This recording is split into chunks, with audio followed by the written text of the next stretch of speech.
In the quiet folds of Henrico County, Virginia, where tobacco once grew thick and orderly beneath an unforgiving sun, there stood a plantation whose name has almost vanished from memory. Mill Haven. To those who knew it in the late 18th century, it represented stability in an unstable world. Wealth secured by land, faith displayed in public, tradition guarded with almost religious devotion. But history has a way of leaving behind residues, and sometimes, when enough time has passed, what remains is not glory, but rot. In the winter of 1789, whispers began to circulate through Virginia's upper circles, not rumors meant for taverns or broadsheets, but quiet, disbelieving conversations behind closed doors. Conversations that ended abruptly when others entered the room. Conversations about forged papers, missing bodies, and a young woman whose very identity had been constructed as part of a long, patient deception. The official record tells us almost nothing. Court documents were sealed. Church leaders denied knowledge. Families who once praised the master of Mill Haven abruptly severed all association. Within a single year, an estate that had seemed unassailable was erased from polite society, its name spoken only in lowered voices, if at all.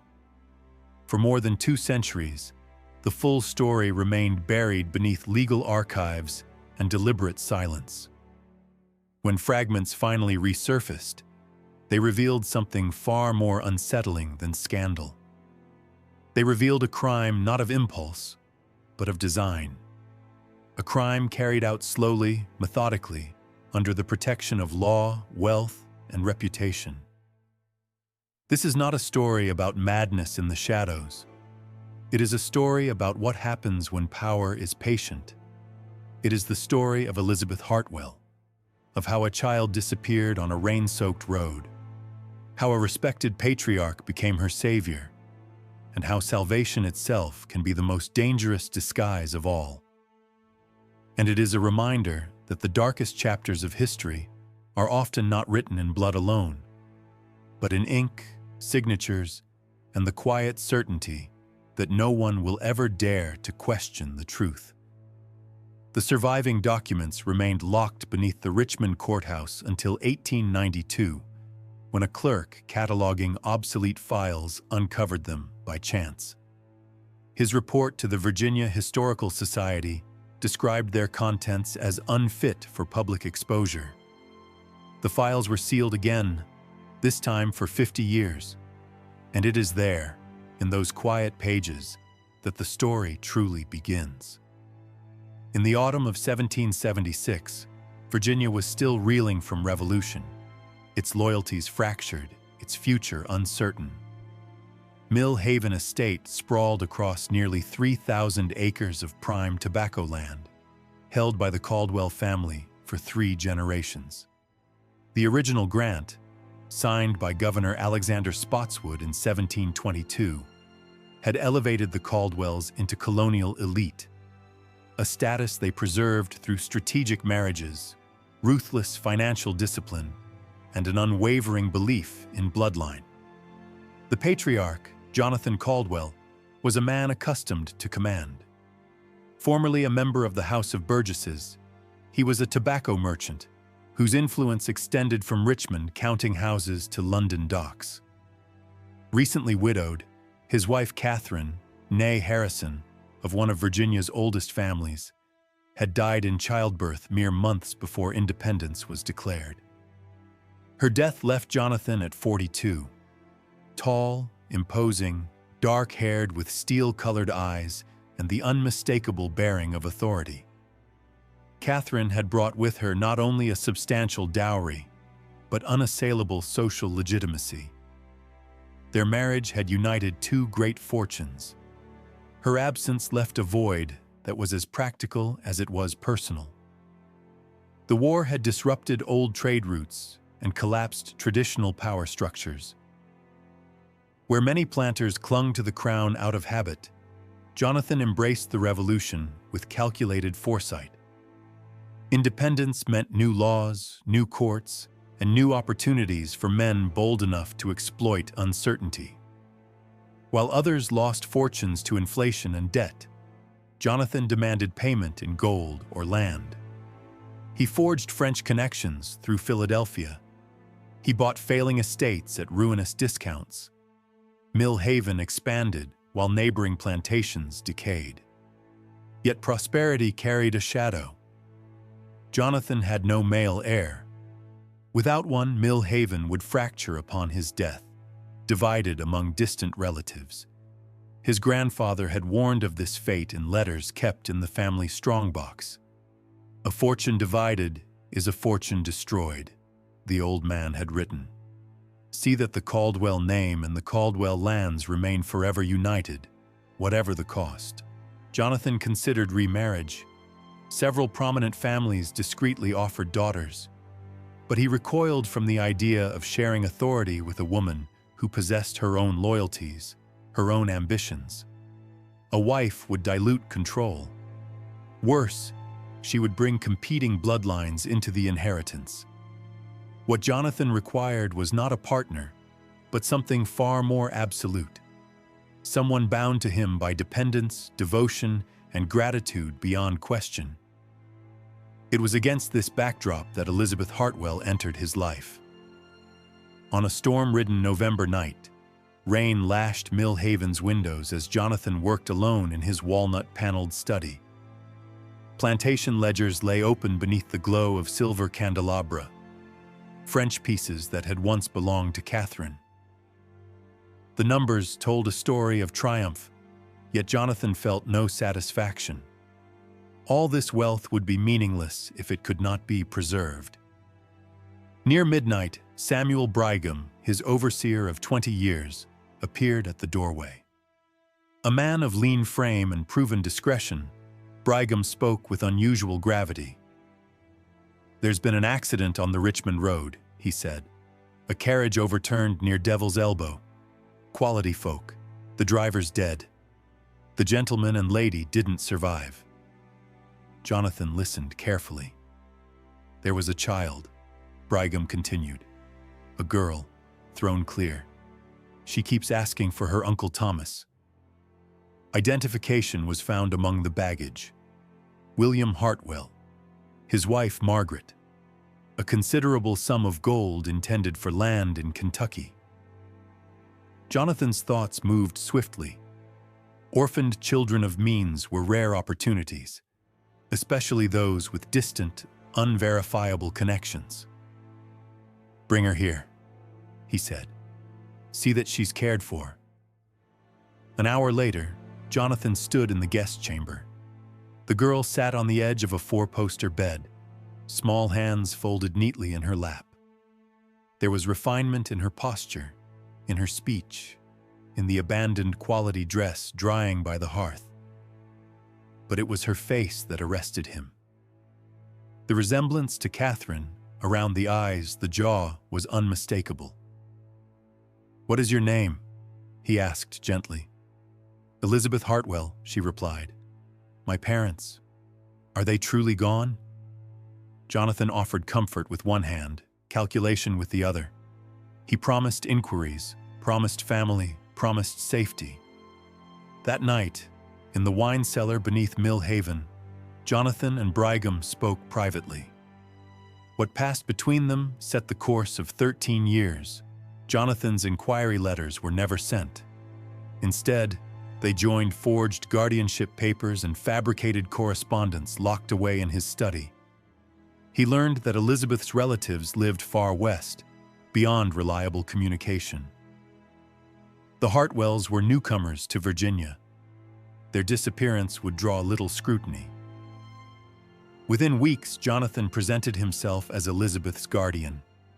The county clerk, overwhelmed and deferential, accepted the documents without question. Elizabeth became his ward.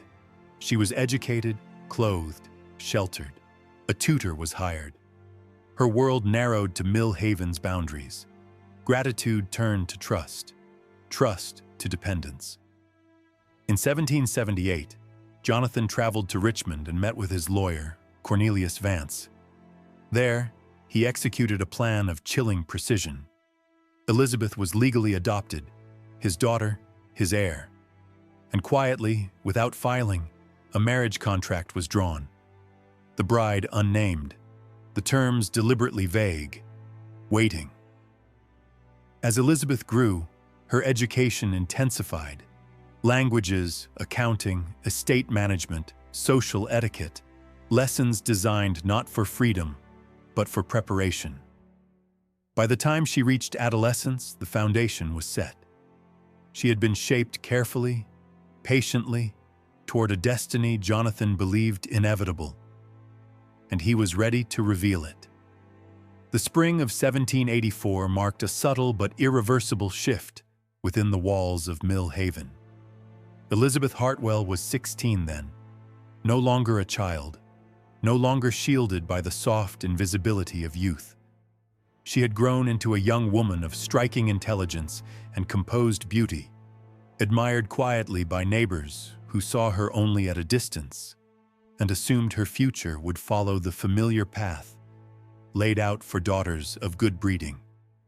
Jonathan watched this transformation with the detached patience of a man overseeing a long investment, finally nearing maturity. Every lesson she had learned, every habit she had absorbed, had been guided by his unseen hand. Her loyalty to the Caldwell name had been reinforced until it felt indistinguishable from her own identity. She had been taught that gratitude was virtue, obedience was love, and family obligation outweighed all private desire. When Jonathan announced that correspondence had arrived from a distant Caldwell cousin proposing a marriage alliance, Elizabeth listened with the quiet seriousness she had been trained to display. The union, he explained, would consolidate family holdings and ensure Mill Haven's survival for generations. It was presented not as a question, but as a culmination, a destiny shaped long before she could remember. Her first glimpse of her intended husband came by way of a miniature portrait. Jonathan presented it to her one warm April morning in his study, sunlight catching on the glass frame. The man depicted bore an unsettling resemblance to Jonathan himself. The same severe jawline, the same penetrating eyes, the same air of command that seemed to emanate even from paint. Elizabeth studied the portrait in silence, confusion knitting slowly across her face. The familiarity unsettled her. "His name is Jonathan Caldwell," her guardian said evenly, "a cousin from the western counties." The explanation that followed was smooth, rehearsed, shared ancestral names, separate branches of the family, mutual benefit. Yet unease took root in Elizabeth's thoughts. The resemblance was too close, the details too vague. Preparations for the wedding began swiftly and quietly. Unlike the elaborate ceremonies common among Virginia's elite, this one would be private. Jonathan explained the reasons patiently. Lingering instability after the war, distant relatives unable to travel, the bride's orphaned status making excess celebration inappropriate. All sounded reasonable, all discouraged questions, but inconsistencies began to accumulate. Invitations were sent, yet no replies arrived. Requests to correspond with the groom were gently deflected. Legal documents appeared, dense, hurried, and presented with assurances that their complexity made them unreadable to anyone without training. Elizabeth signed, trusting the man who had shaped every aspect of her life. Still, doubt lingered. One sleepless October night, Elizabeth went to Jonathan's study to retrieve a book, expecting the room to be empty. Instead, she found him seated at his desk, illuminated by candlelight. Papers lay spread before him with meticulous precision. As she moved closer, she saw the miniature portrait placed beside a mirror. Jonathan adjusting his hair, his posture, comparing his reflection to the painted image. Understanding struck with paralyzing clarity. She withdrew without a sound, her pulse roaring in her ears. The cousin did not exist. There had never been another Jonathan Caldwell. The marriage was not an alliance, it was a concealment. In the days that followed, Elizabeth began to observe rather than confront. She examined correspondence when opportunity allowed. She noted payments to portraitists and tailors, instructions that hinted at deliberate alteration of appearance. When Jonathan traveled to Richmond, she searched his study and discovered a locked drawer. With improvised tools and trembling hands, she opened it.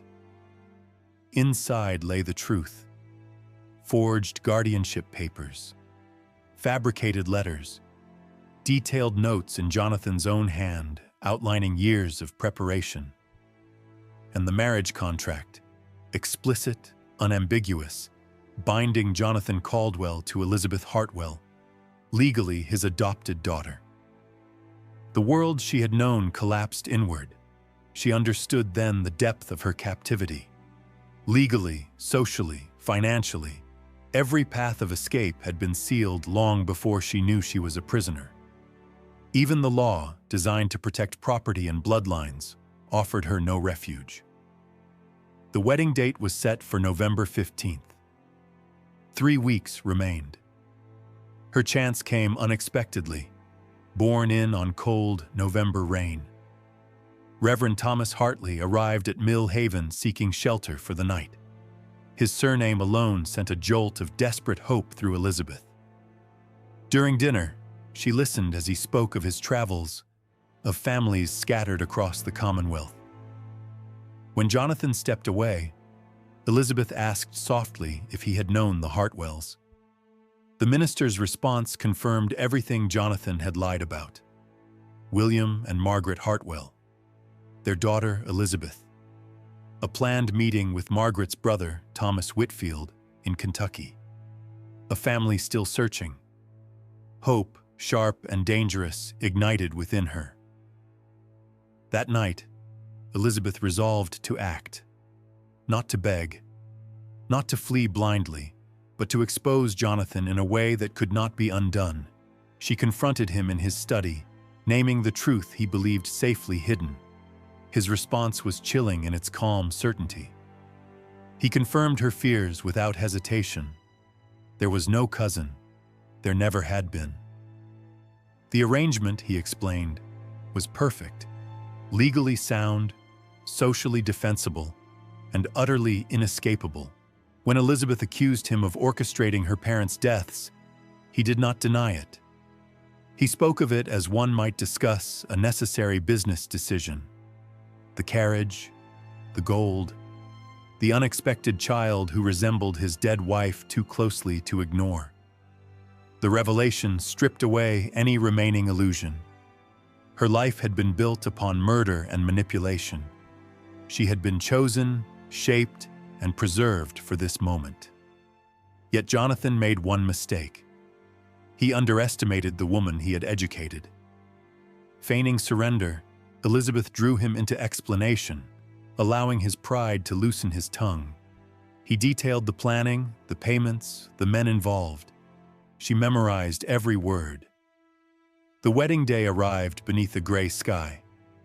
Mill Haven's great hall filled with selected witnesses, lawyers, magistrates, neighbors. Elizabeth stood in a gown once worn by Catherine Caldwell, pearls at her throat, pale but composed. As the ceremony reached its pivotal moment, Elizabeth spoke. Her confession shattered the ritual like glass. She named herself, named Jonathan's crimes, produced the documents. Witnesses examined them with growing horror. The truth, once revealed, moved swiftly. Jonathan was arrested before he could leave the hall. The trial that followed exposed crimes spanning decades: murder, kidnapping, fraud. Even Catherine's death was re-examined, her supposed childbirth complications revealed as poisoning. Jonathan Caldwell was convicted and executed in March of 1790. Elizabeth survived.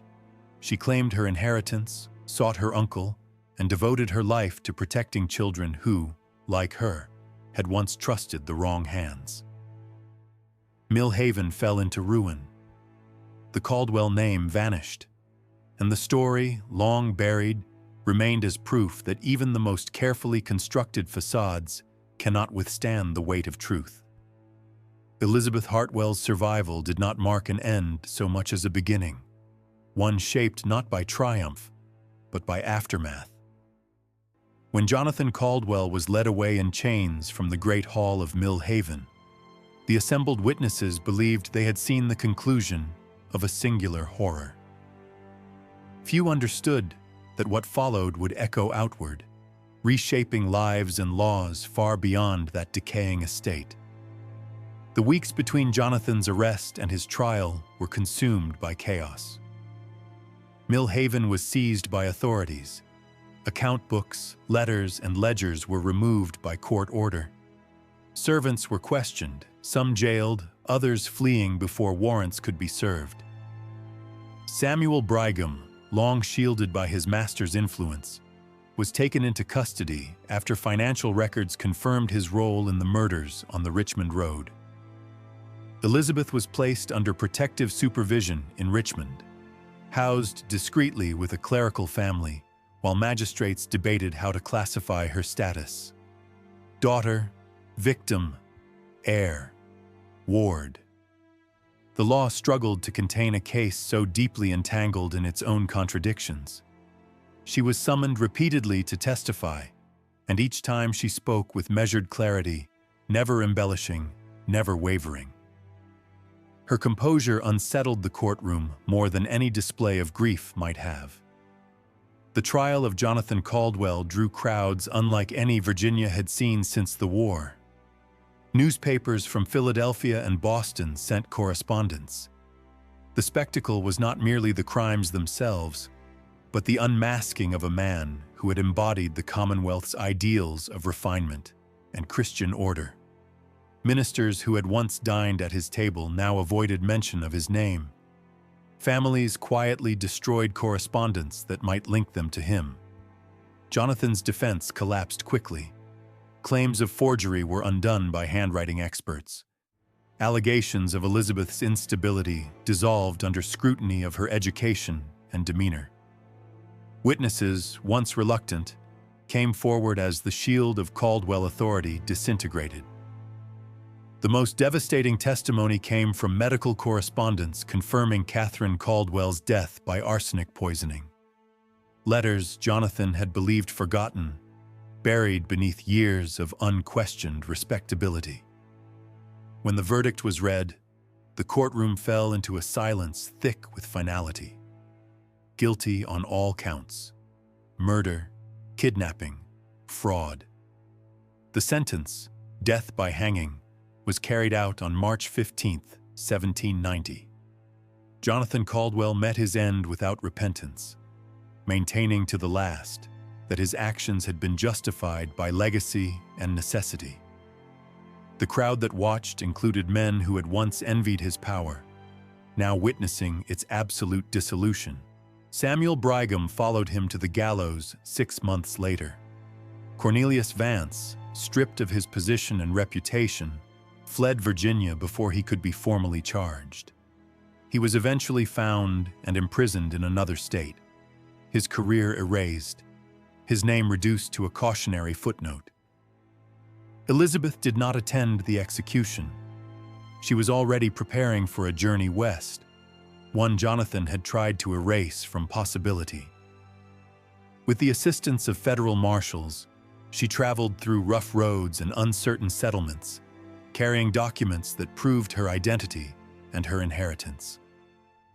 3 months later, she reached a trading post near Harrodsburg and found Thomas Whitfield still waiting, still hoping. Their reunion was quiet, restrained by years of loss. There were no words adequate to bridge 13 stolen years. Yet in the presence of blood kin, Elizabeth felt a grounding she had never known. For the first time, her name belonged fully to her. She settled briefly in Kentucky, then divided her time between there and Virginia as legal matters concluded. Mill Haven Estate was sold to satisfy debts and compensate victims' families. The great house stood empty for years, its windows dark, its fields neglected. Locals whispered that crops failed where the house once cast its shadow, that animals refused to graze near the foundations. Eventually, the structure was dismantled. Stones were hauled away. The land was absorbed into a state forest, its history unmarked, its silence intact. Elizabeth never married. Offers came, men drawn by her wealth, her intellect, her poise. But the idea of surrendering legal authority over herself carried a terror that never fully receded. Instead, she turned her fortune toward a purpose shaped by memory and resolve. She founded schools for orphaned children across Kentucky and Virginia, institutions designed not merely to educate, but to protect. Admission required rigorous verification of guardianship claims. Legal oversight was built into their structure. Elizabeth insisted on transparency, documentation, and accountability, principles born from her own captivity. These schools became models, influencing emerging child welfare practices as the nation expanded westward. Legislators consulted her. Clergymen cited her work. Quietly, without spectacle, she reshaped the landscape that had once failed her.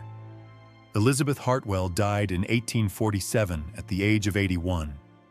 She was surrounded not by descendants, but by former students, men and women who owed their lives to systems she had insisted must exist.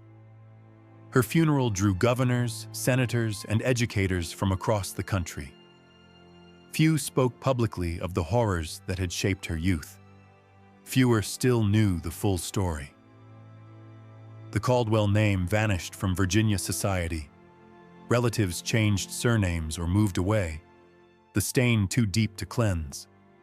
A family once certain of its permanence dissolved within a generation, leaving behind only records sealed, then forgotten. Yet the case endured, in law schools, in sermons, in quiet warnings passed between generations.